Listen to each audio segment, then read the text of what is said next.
ألا لله الدين الخالص۔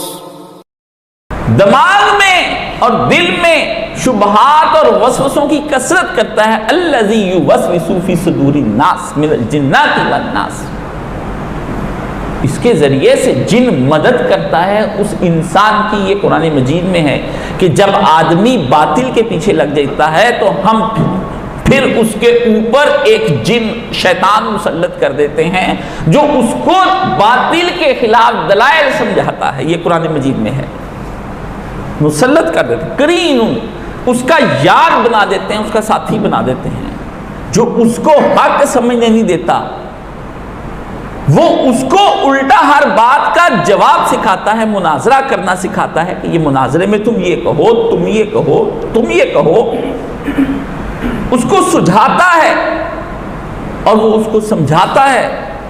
جبھی تو اتنے بڑے بڑے فلسفی داناؤ بیناؤ ڈگری والے اور ڈگری ہولڈر آکسفورڈ سے پڑھے ہوئے، ہارورڈ سے پڑھے ہوئے لوگوں کو برآمد کیا جاتا ہے کہ ان کے ہاں سے اس حرام کو حلال بناؤ، اس حق کو باطل بنا کر پیش کرو اور ہمارے باطل کو ان کے اوپر حق بنا کر پیش کرو، اور اس کے ذریعے سے وہ کتنے ہتھیار استعمال کرتے ہیں وہ دیکھ لیجئے، اس کے ہم آپ کے ساتھ گفتگو کریں گے۔ اس لیے اس کو میڈیا کہتے ہیں۔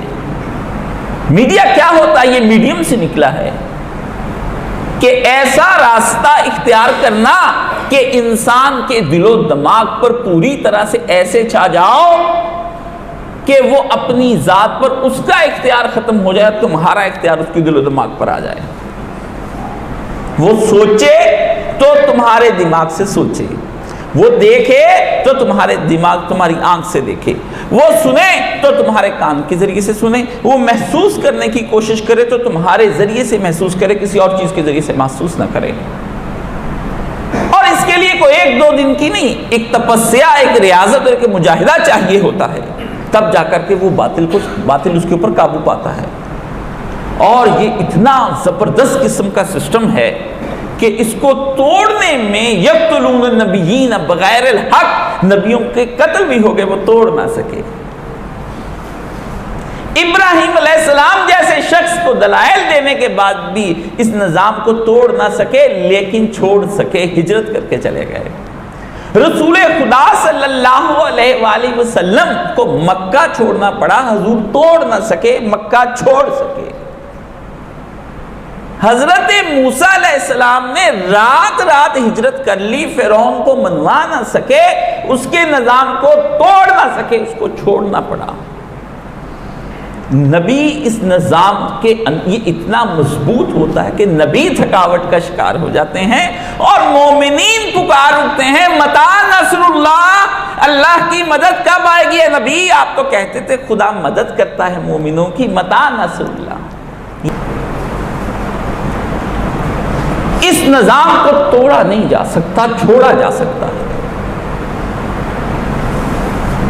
لیکن اس نظام کو دی ہوئی قربانی کہتا ہے وَالنَّبِيِّينَ وَالشُّهَدَاءِ وَالصِّدِّيقِينَ وَالصَّالِحِينَ۔ اس نظام کے اندر جو کچلے جائیں اور مارے جائیں، جن کا قیمہ بن جائے، صرف وہی قبول کیے جاتے ہیں، باقی لوگ اللہ کی بارگاہ میں درجات نہیں پا سکتے ہیں۔ نجات کے مقام تک دل ہی دل میں آپ برا کہتے رہیں، نجات ہو جائے گی، 33 نمبر مل جائیں گے، لیکن دو چیزیں نجات کے آگے سے ہیں، قربات اور اس کے بعد درجات۔ درجہ پانے کے لیے اس سے بڑی قربانی اور قربات قریب اللہ کے ہو جانے کے لیے اس سے بڑی قربانی کی ضرورت ہے۔ جو اگر کوئی آدمی چاہتا ہے کہ میں اعلیٰ علیین اور جنت الفردوس میں داخل کر دیا جاؤں، اس کے لیے اور مقام ہیں۔ اس طرح سے نہیں یہ نظام چل سکتا۔ اس لیے جو میڈیا اختیار کیا جاتا ہے کہ دل اور دماغ کے اوپر پوری طرح سے قابو کر لیا جائے، تب جا کر کے آدمی جو ہے اس سے نجات پانے کی کوشش کرتا ہے۔ دل میں برا جاننے والا مقام بھی بہت مشکل سے ملتا ہے، 33 نمبر بھی نہیں ملتے۔ یہ ایسا نظام ہے، آدمی پھر کہیں نہ کہیں پھسل کے باطل کی جانب چلا جاتا ہے۔ 33 نمبر ہی حاصل کرنا اس دور کا سب سے بڑا المیہ ہے۔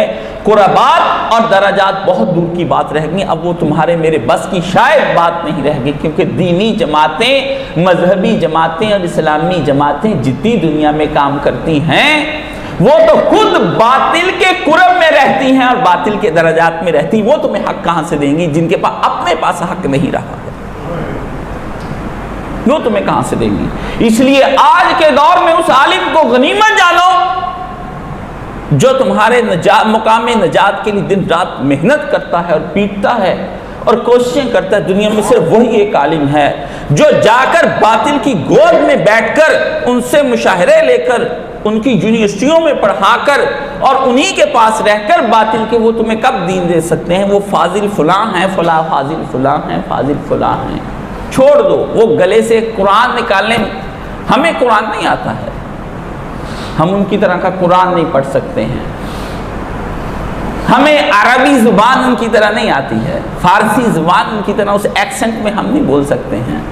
وہ عربی عبارتیں دھڑا دھڑ پڑھے جاتے ہیں، بخاری و مسلم کھولے ہوئے ہیں، قرآن مجید کو پڑھے جاتے ہیں۔ پیغمبر نے فرمایا تھا خوارج کے سامنے تم اپنے دین کو ہلکا پاؤ گے مگر وہ دین سے نکل چکے ہوں گے۔ قرآن پڑھیں گے، قرآن حدیث کیا نہیں کہا رسول خدا صلی اللہ علیہ وسلم، قرآن پڑھیں گے قرآن۔ اس لیے عبد الرحمن ابن ملجم نے کہا بدن کو ٹکڑے ٹکڑے کر دینا لیکن میری زبان کو نہ کاٹنا، کیونکہ میں قرآن پڑھتے ہوئے مرنا چاہتا ہوں۔ لیکن شقی القلب اور بدبخت نے مارا کس کو؟ امت کے سب سے افضل ترین آدمی علی مرتضیٰ کو شہید کر دیا۔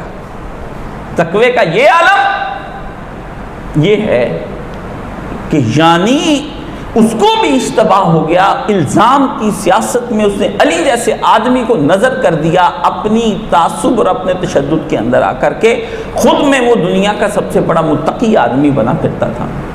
اس لیے یہ ایسا نظام ہے، ایسا جال ہے کہ اس جال کی پہچان کرنا، اس کو کہتے ہیں دام ہم رنگے زمین۔ اس طرح کا جال جانوروں کے لیے زمین پر بچھا دو اور اس کے اوپر دانہ دنکا ڈال دو کہ پرندہ اتر کر یہ سمجھ کر آئے کہ زمین پر دانہ ہے، چگے تو جال میں پھنس جائے۔ اس کو کہتے ہیں دام ہم رنگے زمین۔ دام ہم رنگے زمین کے لیے بڑی بصیرت کی نہیں، بصارت کی نہیں، بڑی بصیرت کی ضرورت ہوتی ہے۔ اس میں چشم بینا چاہیے، یہ چشم بینا نہیں ہے۔ اصل چشم بینا دل کی آنکھ ہے جس کو دل بینا کہتے۔ خود اقبال نے کہا ہے کہ خدا سے کر دل بینا بھی طلب، کہ آنکھ کا نور دل کا نور نہیں، آنکھ کا نور دل کا نور نہیں۔ اس سے کہا اگر تو آنکھ سے دیکھتا ہے تو یہ آنکھ سے دیکھنا ہے، یہ اس کے اندر جو نور ہے وہ دل کا نور نہیں۔ خدا نے اگر چشم بینا دی ہے تو دل بینا بھی طلب کر، کہ اگر دیکھتا ہے تو خدا سے کہا وہ دل بھی دے جو باطل اور حق کے اندر فیصلہ کر سکے، خیر و شر کے اندر فیصلہ کر سکے، وہ ہو جائے۔ کہ آنکھ کا نور دل کا نور نہیں، اقبال نے کہا آنکھ کا نور دل کا نور نہیں ہو سکتا ہے۔ تو جبر جو میڈیا اختیار کرتا ہے اس میں سب سے پہلے تقدس کو لے کر آتا ہے۔ کس کو؟ اقبال نے کہا اے کشتہ سلطانیوں ملائیوں پیری، شہنشاہ معظم اور آمریت اور جبر اور ظلم اور باطل اور شر اور استبداد جب بھی آتا ہے تو سب سے پہلے دو چیزوں کو پکڑ کر لے کر آتا ہے، ایک ملا کو لے کر آتا ہے، دوسرے پیر صاحب کو لے کر آتا ہے تقدس کے نام پر۔ ملا ظاہری علم کے ذریعے سے گھیرتا ہے کہ یہ بغاوت ہے، یہ بغاوت ہے، یہ ریاست کا باغی ہے، اس لیے آئین اور قانون کی مخالفت کی ہے، اس آدمی نے اس کی گردن اڑا دی جائے۔ وہ قانون کا سہارا لے کر کے پیش ہوتا ہے۔ اور پیر تقدس کے چکر میں آتا ہے کہ سلطان تو ذل اللہ ہوتا ہے، اللہ کا سایہ ہوتا ہے، جسے آپ نے ذل الہی آپ نے لفظ بنایا ہے۔ ذل الہی کا مطلب کیا ہوتا ہے؟ اللہ کی رحمت کا سایہ۔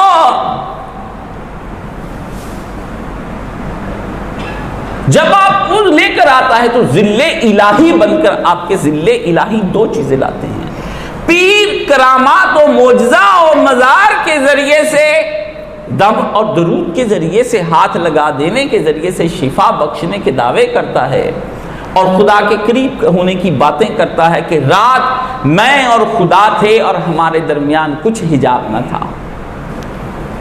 وہ رات کی تہجد پر آپ کو گواہ بناتا ہے کہ رات ہم نے جو تہجد پڑھی اور انوار کی جو بارش اور تجلیات کی مجھ پر بارش ہوئی ہے، اس بارش کے اندر میں نے اپنے مقام کو دیکھا، میں خدا کے قریب بیٹھا ہوا ہوں، اور وہاں پر پھر میں نے تم کو بھی وہیں پر بٹھایا خدا سے دعا کر کے. وہ آپ کو یہ دیتا ہے، وہ تقدس کے پردے میں آپ کو جب تک مقدس پردہ چاک نہ ہو جائے اتنی دیر تک آدمی اس حق کو نہیں پا سکتا ہے. یہ جبر کا پہلا میڈیا ہے. جبر کا دوسرا میڈیا ہے کہ وہ جاگیرداروں کو سامنے لے کر آتا ہے اور دنیا کے صنعت کاروں کو سامنے لے کر آتا ہے. فیوڈلزم، وڈیروں کو، چودھریوں کو، نوابوں کو اور خانوں کو، چار تو آپ کے ہاں ہیں. پنجاب میں چودھری ہیں سارے اور اس کی ہزاروں شکلیں ہیں. سندھ میں وڈیرے ہیں، ان کی بے شمار شکلیں ہیں. کے پی کے میں خان ہیں، ان کی بے شمار شکلیں ہیں. اور بلوچستان میں نواب ہیں، ان کی بے شمار. ان کو لے کر آتا ہے جاگیرداری نظام کو، اور اس کے بعد دوسرا سرمایہ دار کو لے کر آتا ہے، صنعت کاروں کو لے کر آتا ہے کہ جناب آؤ، تم جو دنیا کے اندر صنعتیں اب تم نے لگائی ہیں، آؤ اس کو ہمارے سامنے لے کر آؤ. پھر یہ، اور اس کے بعد آپ میں سے ایک حرام زادے کو چنتا ہے جو چرب لسان ہوتا ہے، بات کرنے کا ہوتا غریب ہے، لیکن جسے پنجابی میں تم کہتے ہو گلکار آدمی ہوتا ہے، وہ چرب لسان ہوتا ہے. ایسا مجمع باندھتا ہے، ایسا مجمع میں باندھتا ہے. یہ بڑے بڑوں کی جو اسٹیج سیکٹری بن کر آدمی کام کرتے ہیں وہ ہوتے کیا ہیں؟ موقع کی مناسبت سے شعر پڑھ کے آپ کے دل میں گھس جائے، حضور والا کی تعریف کر کے جو اوصاف نہیں ہیں ان کے اوصاف آپ کو بتائے، ان کو ان صفتوں سے متصف کرے، اس سے متصف کرے اس کو کہ جو اس میں نہیں ہے. چاہے صاحب کا تو دل ہی بڑا عجیب ہے. ایسی بے نظیر اور دل نشین شخصیت کو میں آپ کے سامنے لانا چاہتا ہوں. ہاں، ایسے عوامی حرامزادے کو لایا جاتا ہے. اس کے لیے حرامزادہ ہونا شرط ہے. اگر حرامزادے کی شرط نہ لگائی جائے تو پھر لطف نہیں رہتا، کیونکہ باقی حلال زادوں کی گواہی یہ اکیلا حرامزادہ دیتا ہے. حضور میں تقیہ کرنے والوں میں سے نہیں ہوں، میں تقیہ کرنے والوں میں سے نہیں ہوں، کیونکہ زندگی قلیل ہے. یا تو ہم بیماری کے ذریعے سے مر جائیں گے یا گولی کے ذریعے سے مار دیے جائیں گے. دونوں شکلوں میں جس بارگاہ میں ہمیں حاضر ہونا ہے وہ بارگاہ کا جلال اتنا ہے کہ پیغمبر و نبی سجدوں میں پڑے رہتے ہیں. اس بارگاہ کی حاضری سے خوف کھاتے ہیں. قیامت کے دن بھی نفسی نفسی کی آوازیں آتی ہیں. اس لیے کہ یہ تلخ جملے تمہیں برداشت کرنے پڑیں گے، کیونکہ جتنی تلخی پیدا ہو چکی ہے اس سے بڑھ کر اب اتنی تلخی بیان نہیں ہو سکتی ہے. یہ ہر جگہ پر تمہارے ساتھ صدیوں سے ہو رہا ہے اور صدیوں تک تم ظلم اور جبر کے نیچے دبتے رہو گے. ہاں، اور پھر اس کے ذریعے سے اگلا مرحلہ تعلیم کا لایا جاتا ہے. ایسی تعلیم بناؤ کہ وہ ہر شے کو یہ کہیں کہ یہ تو ٹالریٹ نہیں کر رہے ہیں، ان کے اندر تو عدم برداشت ہے، یہ رواداری نہیں کر رہے ہیں، یہ ایتھکس کے خلاف ہے، اخلاقیات ہمیں نہیں سکھاتی ہیں. اور ان اخلاقیات کے لیے یہ لوگ قرآن مجید کی آیات اور رسول کے کردار کو گواہ بنا کر آپ پر پیش کرتے ہیں کہ پتھر پڑے پھر بھی نہ بولے. اور جب پتھر نہیں کھائے تو پیغمبر پھر بھی نہیں بولے. پھر پیغمبر نے بولا نہیں، پیغمبر نے پھر تلوار نکالی اور پھر بتا دیا کہ پتھر مارنے والے کے ہاتھ کس طرح سے کاٹے جاتے ہیں. جو پتھر لے کر آتے ہیں بدر میں، پھر ہم ان کو کس طرح سے کیفر کردار تک پہنچاتے ہیں. پھر احد پر بھی جب باز نہیں آتے تو ان کو کیسے پھر پیغمبر کہتے ہیں کہ خندق کے بعد فرماتے ہیں کہ اگلی بار انہوں نے ہم پر یہ حملہ کیا ہے، ہم دفاعی پوزیشن میں ہمیں انہوں نے کر دیا تھا، اب اگلے سال ہم جس حملہ کرنے کے لیے جائیں گے، اور پیغمبر جا کر ان پر حملہ کرتا ہے. خندق کے بعد پیغمبر چپ کیوں نہیں ہو گئے ہیں؟ فتح مکہ کس شے کا نام ہے؟ دفاع کی پوزیشن ایک حد تک ہوتی ہے اور اس کے بعد ایگریسو ہونے کا حکم دیا جاتا ہے کہ جارحانہ ہو کر لڑو ورنہ کچل دیے جاؤ گے. آدمی اتنی دیر تک جھکے جب تک عزت نفس باقی رہے. جب عزت نفس پہ مسئلہ آ جائے پھر رکے، پھر جھکے نہیں، رک جائے وہیں پر جہاں پر ہے. لیکن یہ رکنا اور جھکنا کہاں ہے؟ یہ خود ایک بہت بڑا علم ہے کہ کب رکا جائے اور کب جھکا جائے. یہ آپ کے فیصلے کی باتیں نہیں ہیں، یہ تو مرشد کامل سمجھائیں گے کہ کب رکنا ہے کب جھکنا ہے. کسی صحبت صالح میں بیٹھنا ہوگا اور ایک عمر صرف کرنی پڑے گی. تو تعلیم کے ذریعے سے پھر اس کو پڑھایا جاتا ہے، اور جب پھر وہ بھی تعلیم بھی نہ کام آئے تو تقلید آباء و اجداد کے ذریعے سے حکم دیا جاتا ہے کہ فرعون نے یہ کہا کہ موسیٰ تمہاری باتیں حق ہیں، تم کہتے ہو، مان لیتے ہیں کہ توحید کو ماننا چاہیے، لیکن ہمارے ان آباء کا کیا بنے گا، ہمارے بڑوں کا کیا بنے گا جو یہی شرک کرتے ہوئے چلے گئے ہیں. موسیٰ علیہ السلام چونکہ پیغمبر خدا تھے اور حکمت کے ساتھ لبریز سے فرمایا ان کا معاملہ میرے اللہ کے پاس ہے، ابھی تم تو ایمان لاؤ جن سے میں مخاطب ہوں. نمرود حضرت ابراہیم کے باپ کو سامنے لا کر کھڑا کر دیتا ہے کہ یہ تمہارا باپ ہے، اس کے عقائد اور ہیں، تمہارے عقائد اور ہیں، اور باپ خریدا ہوا ہے. چچا بھی خرید لیا تھا، وہ بھی خرید لیا.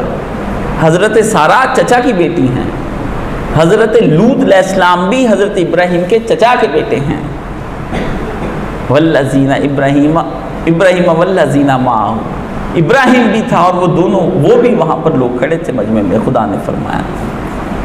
تو ابراہیم علیہ السلام کے باپ کو بھی وہاں پر لے آیا ہے باطل، الزام کی سیاست کرنے کے لیے کہ یہ کیا ہو رہا ہے، اس کو بھی لے آیا ہے.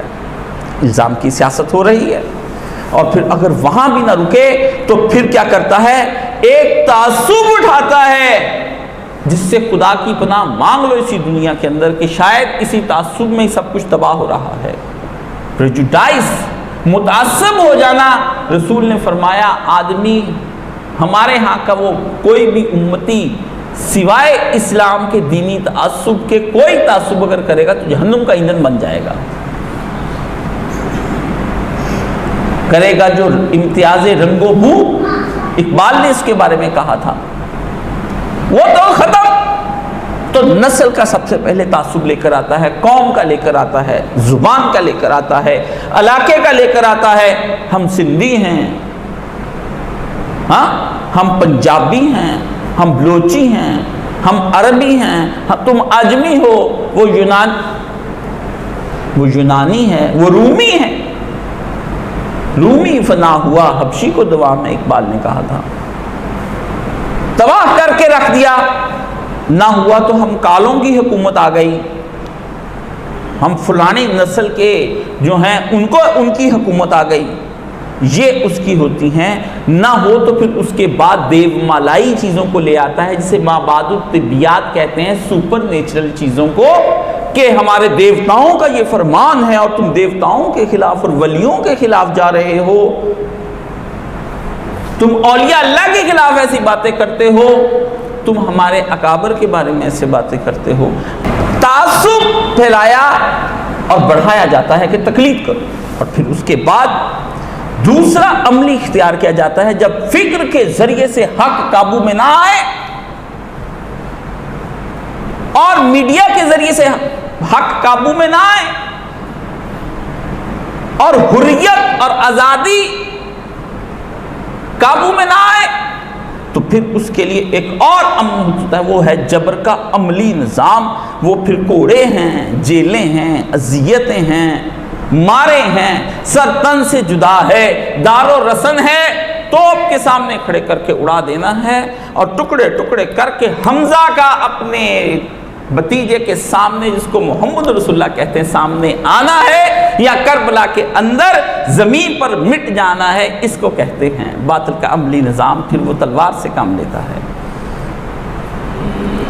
پہلے بیج کو مارنے کی کوشش کرو کہ ابتدا میں ہے، لیکن اگر کسی طرح سے اندر ہی اندر بیج درخت بن جائے تو کلہاڑوں کے ذریعے سے درخت کو کاٹ کر پھینک دو، اس کے ٹکڑے ٹکڑے کر دو۔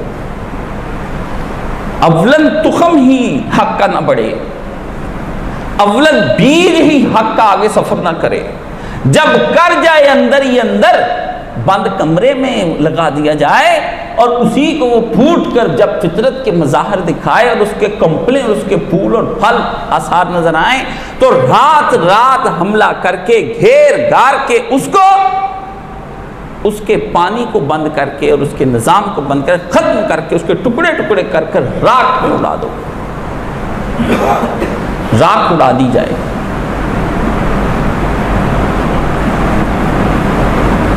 جلا ہے جہاں جسم، دل بھی وہیں جل گیا ہوگا۔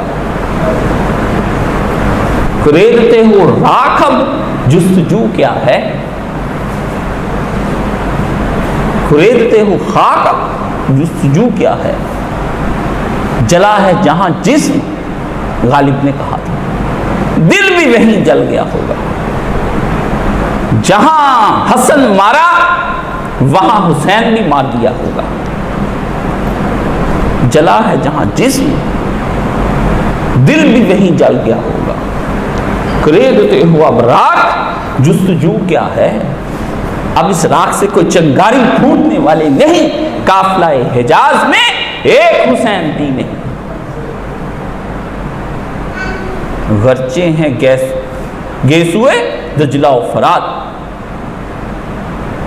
غرچے ہیں تابدار ابھی گیسوئے دجلہ و فرات۔ فرات کا کنارہ بھی وہی ہے، دجلہ بھی وہی پہ بہ رہا ہے، لیکن اب وہاں حسین ابن علی نہیں ہے۔ حسین ابن علی کے نام پر ایک بت گاہ ہے جس کی پوجا ہوتی ہے، اور 40 کروڑ لوگ وہاں حاضری، 40 لاکھ ایک وقت میں دیتے ہیں اور 2 کروڑ آتے ہیں۔ مگر حسین ابن علی ہوں تو ان سے کچھ پائیں نا۔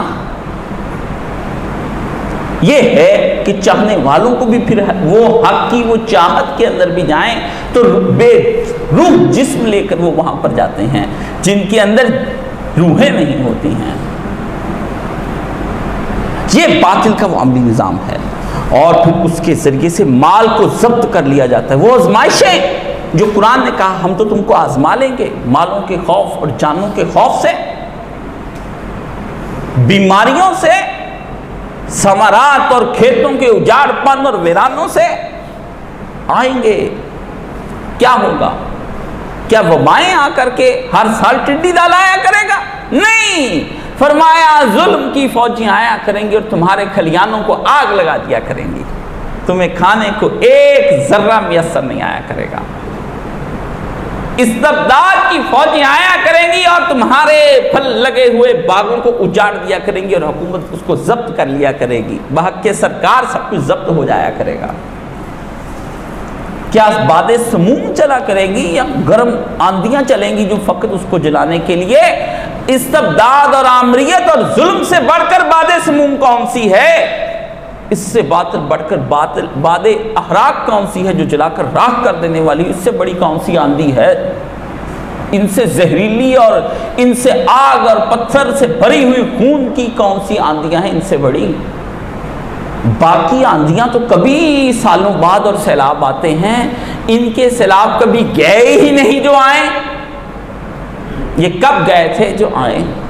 ان کے سیلابوں سے تو یہ ٹھہرے ہوئے پانی کے اندر سے بھی وہ جوہر بدبودار ہیں کہ ان کے ٹھہرے پانیوں کے اندر بھی کوئی بیج نہیں پنپ سکتا، اور ان کے ٹھہرے پانیوں کے اندر سے بھی پتہ نہیں کیسے کیسے نہنگ اور مگرمچھ باہر نکل آتے ہیں جو تمہارے جیسی ننھی ننھی مچھلیوں کو کھا جاتے ہیں۔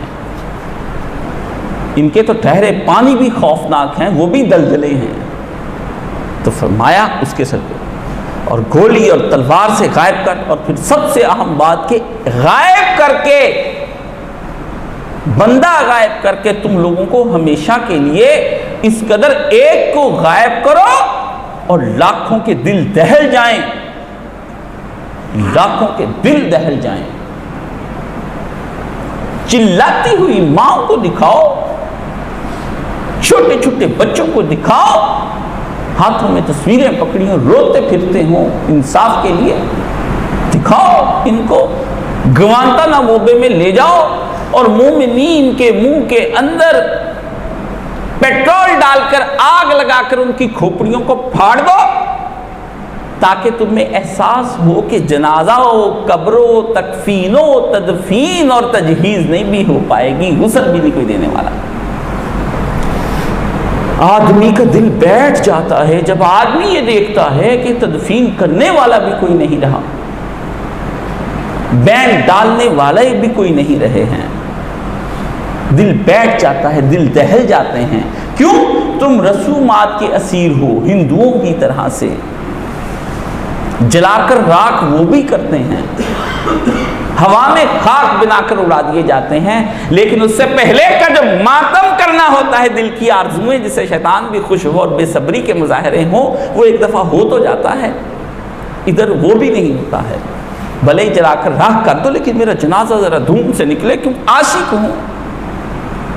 آپ کی مومنیت اتنی زیادہ بڑھ جاتی ہے کہ میرے جنازے پر اگر ملانے نہیں آئیں گے یا ملانے پڑھانے کے بعد یہ اعلان کریں گے کہ ہم فلاں صاحب کا جنازہ جو ہم نے پڑھایا تھا، میاں طاہر مرحوم کا جنازہ، سارے جامعہ سلفیہ نے مل کر پڑھا، مولوی عتیق اللہ بنگلے والے نے جس کی جو مستجاب الدعوات ہے پڑھایا، اور کسی نے بعد میں بتایا کہ یہ تو مولوی اسحاق کو مانتا تھا، اس نے گروپ میں میسج چھوڑا کہ میں اس پہ توبہ کرتا ہوں۔ کتنے عالم ہیں جو میرے سے رابطے میں ہیں، وہ کہتے ہیں اپنا جنازہ نہیں خراب کرانا کاشف، رات کے اندھیرے میں تو مل سکتے ہیں، دن کی روشنی میں سلام کرنا گناہ ہے۔ کہیں مجمع میں آپ مجھے نظر آ جائیں تو میں آپ کو دیکھ لوں تو قلب کے ذریعے سے سلام کہہ دیجئے، آنکھ کا پیغام بھیج دیجئے، میں اسی کے ذریعے سے جوابی سلام کر دوں گا۔ آپ کو ڈر پڑ جاتا ہے کہ میرا جنازہ کیسے ہوگا، مولوی مجھ سے بائیکاٹ کا کروا دیں گے۔ رسول نے کہا یہ کون سی بات ہے، نمونہ چھوڑے جاتا ہوں، سوشل بائیکاٹ تو اس دن ہوا تھا جب مجھے شیب ابی طالب میں بھیج دیا گیا تھا۔ جس دن جنازہ پڑھ، جس دن کوئی پیغمبر کے پاس نہ خدیجہ کے لیے کی تعزیت کے لیے آیا ہے، نہ ابو طالب کی تعزیت کے لیے آیا ہے، عام الحزن تھا، وہ پیغمبر پر غموں کا سال تھا، کوئی تشفی اور تسلی دینے کے لیے نہیں آیا ہے۔ کدھر کو آپ جا رہے ہیں؟ جنازے تک نہیں تمہارے پڑھے، تمہیں خوف آتا ہے کہ ہمارا یہ جنازہ نہیں پڑھیں گے، اتنی بڑی داڑھی والا اور مولوی نہیں آئے گا جب تک تو ہم بخشے نہیں جائیں گے۔ کیوں تم نے اپنے بچوں کو جنازے والا چھوڑا ہی نہیں ہے کہ تمہارے جنازے کی دعا پڑھ جائیں، MBA کر جائیں، کتابیں رٹ جائیں، لیکن جنازے کی دعا تمہارے ہاں کسی کو نہیں آتی۔ سبحان اللہ، کیا تعلیم دلائی اس بدبخت اولاد کو جو حرام کے پلے بن کر قیامت کے دن کھڑے ہو جائیں گے۔ جو بچہ باپ کا جنازہ نہ پڑھ سکے، باپ کو غسل نہ دے سکے، اور جو بیٹی اپنی ماں کو غسل نہ دے سکے، وہ حرام کی بیٹی اور حرام کا بچہ ہے، وہ نبی کا امتی نہیں ہو سکتا۔ وہ آپ کا کب ہے؟ اگر آپ کا ہوتا تو وہ سیکھتا نا، اور آپ سکھاتے نا، کیونکہ آپ کا بچہ تھا تو آپ نے اس کو یونیورسٹی میں پڑھایا، آپ کی بچی تھی تو آپ نے اس کی کالج کی فیس دی، آپ کو مذہب درکار نہیں تھا، دین درکار نہیں تھا، اس لیے آپ نے کیا کیا؟ اس کے لیے کچھ بھی نہیں کیا۔ آپ کا جنازہ ہمیں بلائیں گے کہ تم دعا کرو، ہم کب سے خدا کے اتنے قریب ہو گئے جو تم نے ہمیں سمجھ لیا ہے، اور ہم کب سے جا کر دعائیں مانگنے لگے کہ ہمیں تقویٰ۔ خدا نے قرآن میں کہا کوئی اپنے آپ کا یہ دعویٰ نہ رکھے کہ کون میں سب سے زیادہ متقی ہوں، آپ متقی سمجھ کر لے جائیں۔ کب ہیں؟ ہمیں نفی ہے اپنی ذات سے لے کر کے دوسرے تک، ہمیں نفی ہے، ہم نفی کرتے ہیں اپنی ذات کی بھی۔ ان گناہ گاروں کے گناہوں کو ستار العیوب نے ڈھانپ رکھا ہے، چیر کے دکھائے تو اگر پیٹ کو اس طرح سے کھول لیں تو معدے کے اندر سے کتنا گھو اور کتنا گند اور کتنا پخانہ نکلے گا۔ یہی حال ہمارے دماغ اور دلوں کا ہے، اگر چیر کر خدا دکھائے اندر سے پیشاب اور پخانے سے بھی زیادہ تعفن اٹھے گا۔ یہ تو ستار العیوب ہے کہ جو ڈھانپ کر بیٹھا ہوا ہے۔ جبر اور شر مل کر پھر اگلا حربہ کیا استعمال کرتے ہیں؟ جب مار نہ سکے اور حق کے اندر کچھ جان باقی رہ جائے اور حق ایگزسٹ کرے اور حق اٹھ کر گردن نکالے، حق مرتے مرتے بھی انگلی اٹھا کر کہے اشہد ان لا الہ الا اللہ وحدہ لا شریک لہ واشہد ان محمدا عبدہ ورسولہ۔ یاد ہے خروٹ آباد میں طالبان کی عورت کو مارا تھا، کس فوجیوں نے سرحد پار کرتے تو اس نے انگلی اٹھائی تھی اس جنرل کے زمانے میں، اور تصویر آئی تھی اس کی کھینچی ہوئی کہ وہ انگلی اٹھا کر کہہ رہی ہمیں قتل نہ کریں، ہم مسلمان ہیں جو افغانستان سے ادھر آ رہے ہیں۔ انگلی اٹھائی، یاد ہے؟ نہیں تم کو یاد ہے، تمہارے حافظے کمزور ہیں، تم تو رات کا کھایا اور کیا ہوا گناہ بھول جاتے ہو، تمہیں تو یہ بھی یاد نہیں رہتا کہ اس گناہ پر مغفرت مانگنی تھی، اس گناہ پر رات کو توبہ کر کے سونی تھی۔ جو پورے دن کے گناہوں کو یاد کر کے بستر پر لیٹتے بھی فیس بک چلاتا ہے اور واٹس ایپ چلاتا ہے، اس بدبخت کو توبہ نصیب کب ہونی ہے؟ کب نصیب ہونی؟ آپ کہاں پہ ہو؟ آپ اب کیا کرتے ہیں؟ ہم سے کیا سننا چاہتے ہیں؟ جن قوموں نے اپنی تاریخوں کو بھلا دیا اور حافظوں میں بلا دیا ہے، اللہ نے قرآن مجید میں نے خود فراموشی پہ جمعے پڑھائے تھے، خدا نے فرمایا جب انہوں نے ہمیں بلا دیا پھر ہم نے ان کو ان کا اپنا آپ بلا دیا۔ جاؤ کمزور حافظے کی دعائیں ہم سے کرواتے ہو، حکیموں کے پاس نسخے مانگتے ہو کہ مجھے بھول جاتا ہے، پڑھا ہوا، لکھا ہوا، بولا ہوا، سنا ہوا، سمجھا ہوا، کتنا کچھ بھول جاتے ہو، اور تم کو یاد رہ جاتا ہے فقط وہی جو بکا ہوا بکا ہوا گندا مال تمہارے دماغوں میں ہوتا ہے۔ کب تمہیں قرآن کی آیتیں یاد ہوتی ہیں، حدیثیں یاد ہوتی ہیں؟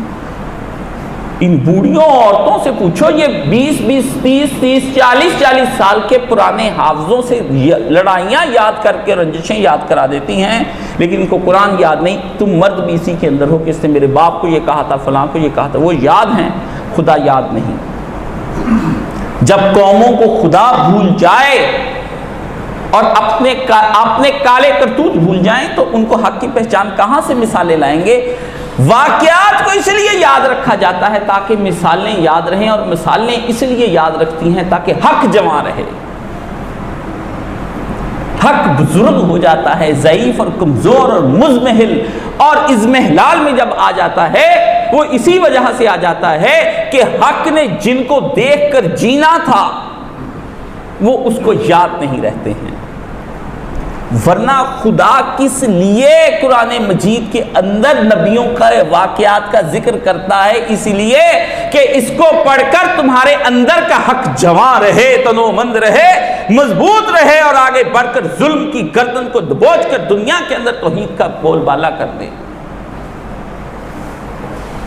تذکیر الواقعات جو ہیں کہ واقعات کو یاد رکھنا یہ ہے، قصص کو، یہ کس لیے ہے؟ تم نے کبھی غور نہیں کیا یہ کیوں واقعات آتے ہیں؟ اس کو جبر پھر مل کر کیا کرتا ہے؟ جبر اور شر مل کر پھر خیر اور حق کو اور حریت کو کیا کر دیتے ہیں؟ جب بار بار وہ سر اٹھائے اور مرے نہ، پھر ان کے پاس ایک حربہ آتا ہے جس کو کہتے ہیں متنازع کر دینا، کنٹروورشل ہو جانا۔ سمجھ ہی نہ آئے لوگوں کو کہ حق کیا ہے اور باطل کیا ہے، سمجھ ہی نہ، کیا اللہ ہی جانتا ہے، واللہ عالم بالصواب۔ اب آپ اس مقام پر لا کے کھڑے کر دیے گئے ہیں امت مسلمہ والے کہ آپ کہتے ہیں کون حق ہے کون باطل ہے، اور یوٹیوب نے اس پر اتنا حصہ ڈالا ہے کفار نے، اور کفار کے علم کے نتیجے میں یہ سائنس آتی ہے، اور سید سعادت اللہ حسینی امیر جماعت اسلامی ہندوستان یہ لکھتا ہے کہ مسلمانوں کو کورونا کی ویکسین ایجاد کرنی چاہیے تھی، وہ جانتا ہی نہیں ہے کہ یہ میڈیکل ایتھزم پر اور دہریت کی بنیادوں پر کھڑا کیا گیا ہے، سرمایہ داری کی نظام پر کھڑا کیا گیا ہے، تو وہ یہ بات کہہ رہا ہے۔ کیوں؟ کیونکہ تمہاری جماعتوں کے امیروں کی یا ٹوپیاں ٹیڑھی ہیں، یا دل ٹیڑھے ہیں، یا دماغ ٹیڑھے ہو چکے ہیں۔ وہ بتاتے ہیں، قرآن مجید میں آتا ہے، اللہ فرماتے ہیں ان کے دل ٹیڑھے ہو گئے ہیں۔ متنازع بنا دو، یوٹیوب مولانا مفتی اسحاق ایکسپوزڈ، مولانا طارق جمیل ایکسپوزڈ، ڈاکٹر اسرار ایکسپوزڈ، طاہر القادری ایکسپوز، مریم نواز کا سکینڈل ایکسپوز، بے نظیر رات میں کیا کرتی ایکسپوز، ریحام خان کی کتاب expose, Imran Khan expose, Qazi Hussain Ahmad expose, Ghamidi expose, ابن تیمیہ ایکسپوز، محمد علی مرزا ایکسپوز، کاشف صاحب ایکسپوز، جامعہ سلفیہ ایکسپوز، جامعہ رضویہ ایکسپوز، جامعہ امامیہ ایکسپوز، عروۃ الوثقی ایکسپوز۔ اتنے لوگ جب ایکسپوزڈ ہو جائیں گے تو دین کس سے لیں گے؟ دین کس؟ آپ کے دل جتنے بھی صاف ہو جائیں، برکیف آ کر مجھے یہ ضرور بتاتے ہیں کہ آپ کو پتا ہے فلانے نے یہ کہہ دیا ہے۔ اتنا آپ کا دل گناہ کی دنیا کو جذب کرنے والا بنا دیا گیا ہے کہ جو میرا کہا ہوا ہے وہ آپ کو یاد نہیں، اور اس کا کہا ہوا آپ کے دل تک اتر گیا ہے۔ کس لیے؟ حق کو متنازع بنا دینا، اور متنازع بنانے کے کئی طریقے ہیں۔ ایک تو ان کے وہ الفاظ، ان چیزوں کے بارے میں الفاظ کا چناؤ جو تم کو ہضم نہیں ہوتا، جانوروں کو، اس عوام الناس کو۔ جنید جمشید کو مارو، مولانا طارق جمیل معافیاں مانگے، جنید جمشید آپ سے معافیاں مانگتا چلا گیا۔ میں یہ نہیں کہنا چاہتا، لوگوں کو آ کر کے اپنے بیان پڑھنے پڑیں کہ میں نے یہ کہہ دیا اور یہ میں نے سن لیا ہے۔ بلا شبہ اس میں قصور انہی لوگوں کا ہے جو اس ممبر و محراب کے اہل نہیں ہیں۔ یہ عرش سے بھی نازک تر مقام آیا ہے، اس سے اترتے ہی یا میں جہنم کے اندر گر جاؤں گا یا جنت کے باغوں میں سے ایک باغ میں ہوں گا۔ ناقص علم اور ناقص چیز کے ساتھ ممبر پہ نہیں چڑھنا چاہیے۔ ہم جیسوں کو چڑھا دیتے ہیں نا، جب ضرورت پڑ جاتی تو ہم جیسے بھی چڑھ جاتے ہیں۔ لیکن آپ کے لیے حق کو متنازع بنا دیا جائے، ان کی کچھ عربی عبارات کو، قرآن مجید غلط پڑھے ہوئے کو کہیں اوپر نیچے ہو جائے۔ کبھی آپ نے غلط محمد علی مرزا پر کلپ چڑھا کہ اس نے آیت کی زیر اور زبر غلط پڑھ دی۔ میں نے کہا یہ سبقت لسانی ہوتی ہے، اگر اس کو زیر زبر کی ہی پہچان نہیں تھی تو باقی ساری آیت کیسے ٹھیک پڑھ لی؟ سوچنے کی بات ہے۔ رکے ہیں کہ بس الحمدللہ رب العالمین الرحمن الرحیم مالک، اور اسے کہتا ایاکا نعبدا، اسے ہو گیا، تو پچھلی آیتوں پہ پیش زیر وہ کیسے صحیح پڑھی تھی؟ معاف کرنے کو ہم تیار نہیں کسی کو۔ یہ صرف ایک مثال دیتا ہوں میں کسی کی حمایت میں نہیں ہوں، مثالیں ہیں۔ یہ ہے وہ آپ کے ساتھ متنازع بنائی۔ اور پھر دوسرا اس کے اوپر جو آپ کو لے کر چلے اس پر مالی کرپشن کا الزام لگا دیا جائے کہ آپ کو کیا پتا سرکاری خزانے کو کھا گیا، لوٹ گیا، یہ کر دیا، وہ کر دیا، وہ کر دیا، یہ کر دیا۔ بلا وجہ آپ میں سے ہر وہ آدمی قیامت کے دن اللہ کی بارگاہ میں حساب دے گا جو اس کرپشن کے اندر گواہ بنا کر ایک دوسرے کو بتاتا ہے، کیونکہ اخبار آپ کو خبر تو دیتی ہے لیکن حق نہیں دیتی۔ وہ تو ایک واقعہ ہوا، آپ کو دے دیا۔ آپ جانتے ہیں اسلام میں خبر اور شہادت کے درمیان میں فرق ہے، آپ کو پتا ہے؟ نہیں، کہاں پتا؟ کیونکہ آپ نے انہوں لوگوں کو رون دیا۔ ایک آدمی آ کر کہتا ہے کہ میں نے چاند دیکھا، وہ خبر ہے۔ اب اس خبر کی جب تک تصدیق نہ ہو جائے ہر لحاظ سے، دلیلوں سے اور طرح سے، تو اتنی تک شہادت نہیں بنتی۔ لیکن آپ اخبار کو شہادت سمجھتے ہیں اور جیو کو اور مرو کو آپ کے ہاں ان اخباروں کو شہادت بنا کر پیش کیا جاتا ہے. فلاں پر یہ مقدمہ درج اور عدالت میں مقدمہ درج کرانے والا پھر اشتہاری نکل آتا ہے.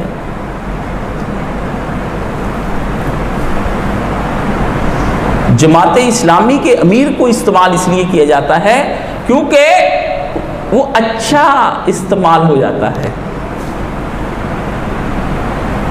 جو صابن آپ پر پوری طرح سے نہ لگے وہ پرے ہٹا کر وہ صابن لیا جاتا ہے اچھی طرح سے مل لیا جائے. جس کے اندر ربنگ زیادہ ہو جائے وہ مزہ نہیں دیتا ہے. تکلیف تو ہوتی سب کو میری ان تنقیدوں سے، تو ہونے دو.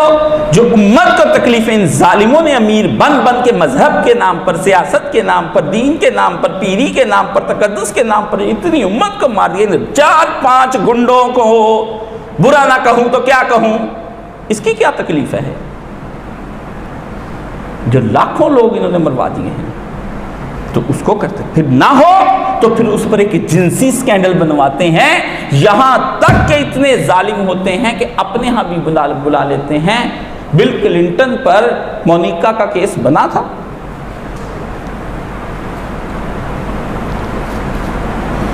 مولویوں پہ آئے دن الزام.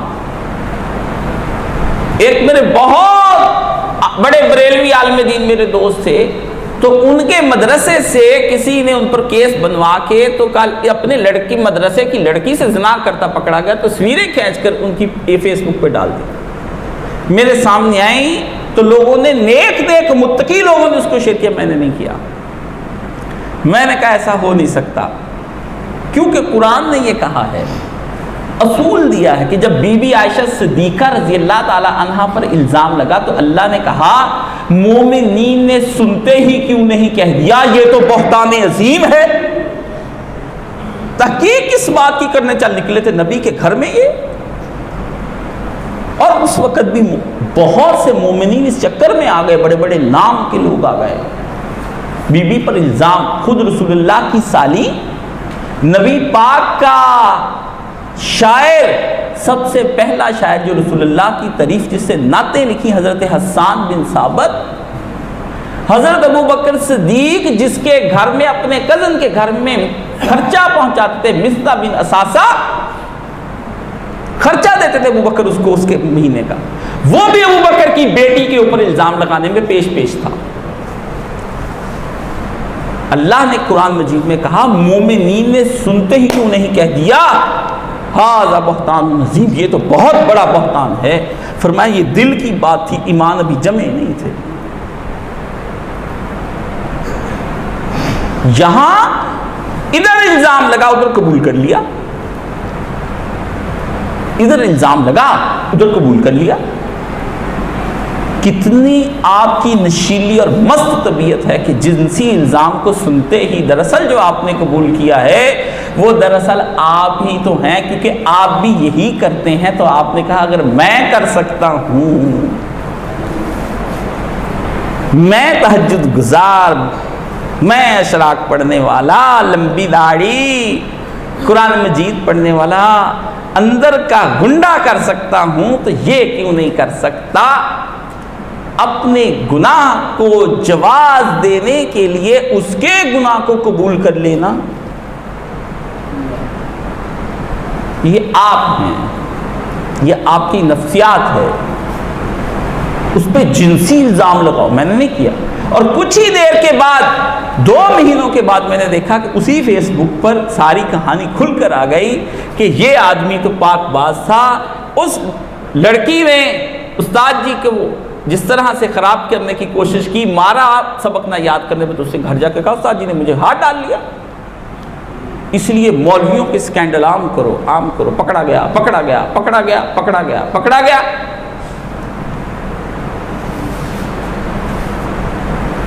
استاد نے چھوٹے لڑکے کو بڑے لڑکے کے ساتھ منع کیا پھرنے سے کہ یہ لڑکا ٹھیک نہیں ہے، وہ اس کے ساتھ بدفعلی کرتا تھا. تو بڑے نے چھوٹے کو سمجھایا کہ تم گھر جا کر بتاؤ کہ استاد جی مجھ سے بدفعلی کرتے ہیں. کیا کرتے ہیں آپ؟ جو کرتے ہیں وہ کرتے ہوں گے، متنازع بنایا، اور پھر اس کے بعد بھی جب نہ مانے تو کہہ دو یہ محب وطن نہیں ہے، باغی ہے اور مودی کا یار ہے۔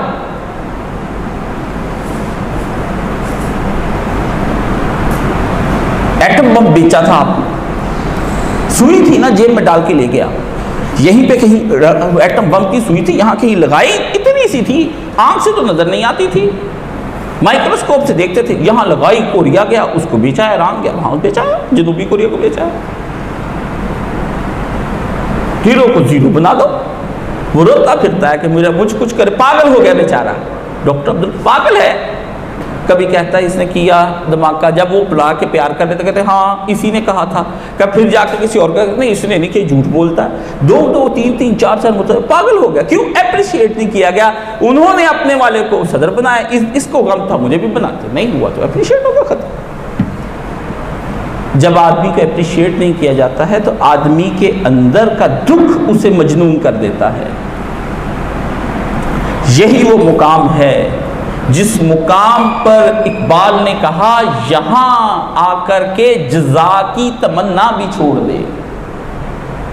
دین میں جو چاہتا ہے کہ مجھے دنیا میں چاہا جائے، تو اللہ نے فرمایا کہ عالم، سخی اور مجاہد، تم تینوں نے یہ چاہا تھا کہ ہم چاہے جائیں، تو لوگوں نے تمہیں چاہا، اور جرت کا اور بصالت کا اور شجاعت کا اور لائف اچیومنٹ ایوارڈ اور صدارتی نام یافتہ کتاب اور یہ اور وہ سب دے دیا، کذبت، جھوٹے، چل جہنم کے اندر۔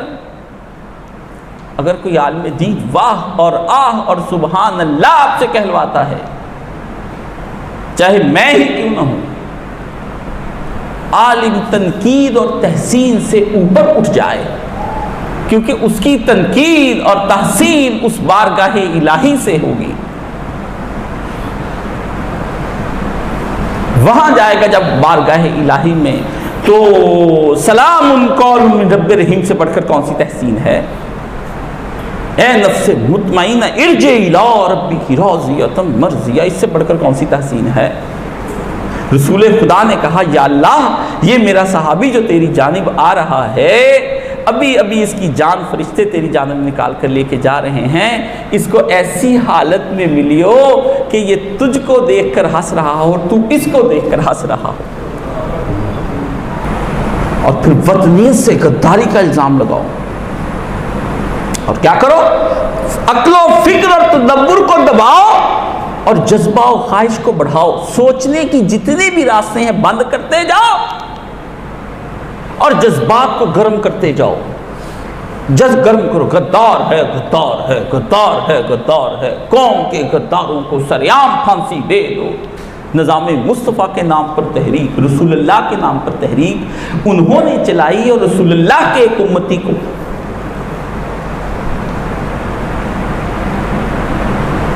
مجرم ہے۔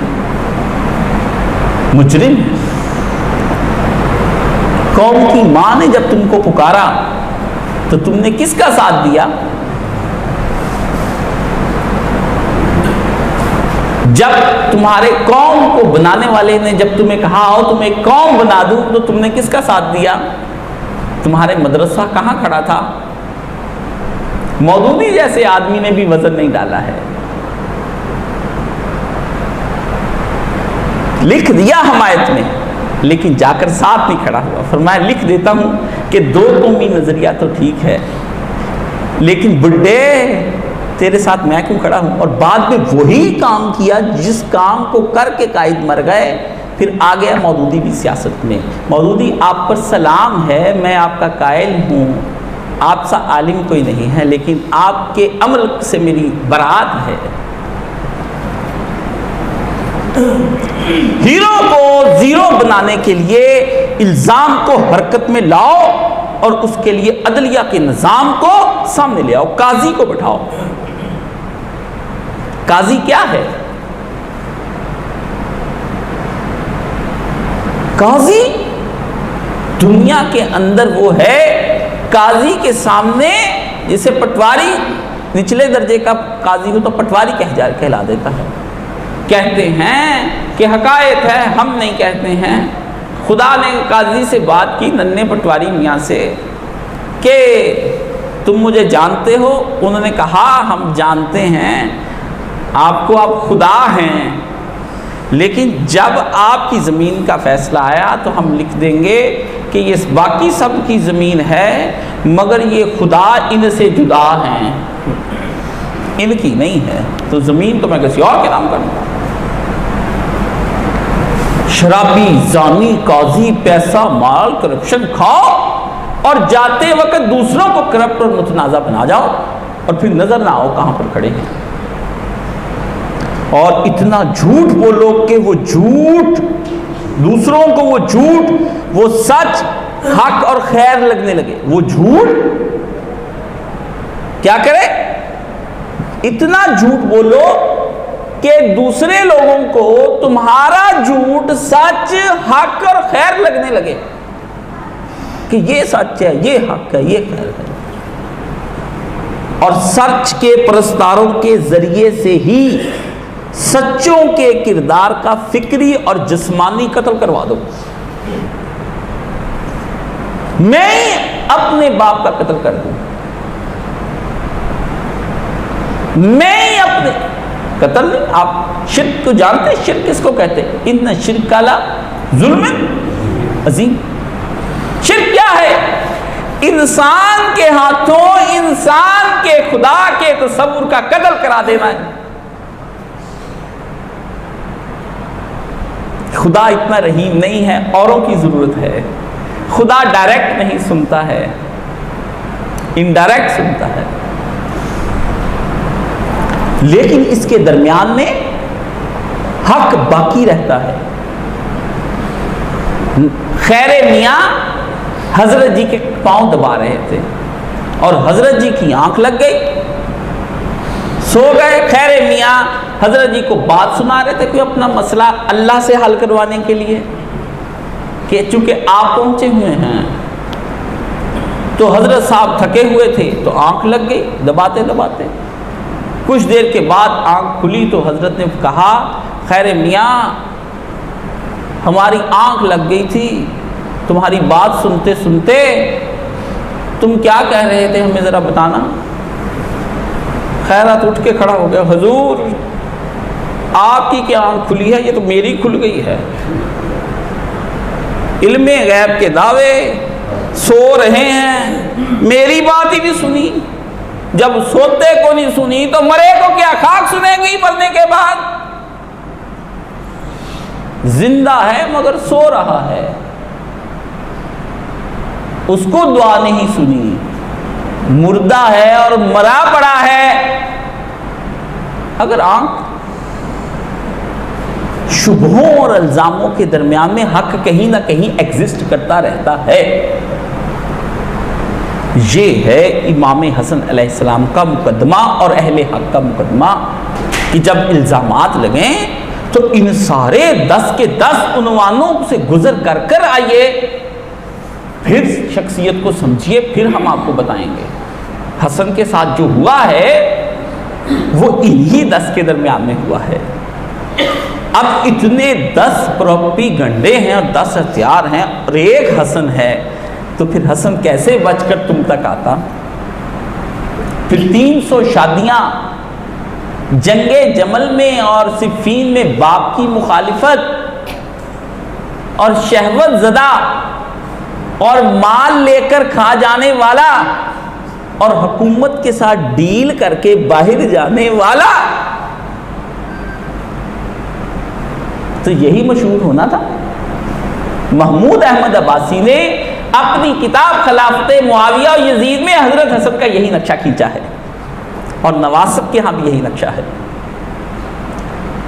تو بحمداللہ اگلی دفعہ بقید حیات رہے تو جناب حسن سے یہ غرد و غبار اور یہ گالی گلوچ اور یہ ساری مٹی دور کریں گے۔ اس سے پہلے آپ کو ہم نے یہ صرف مقدمہ سمجھایا ہے۔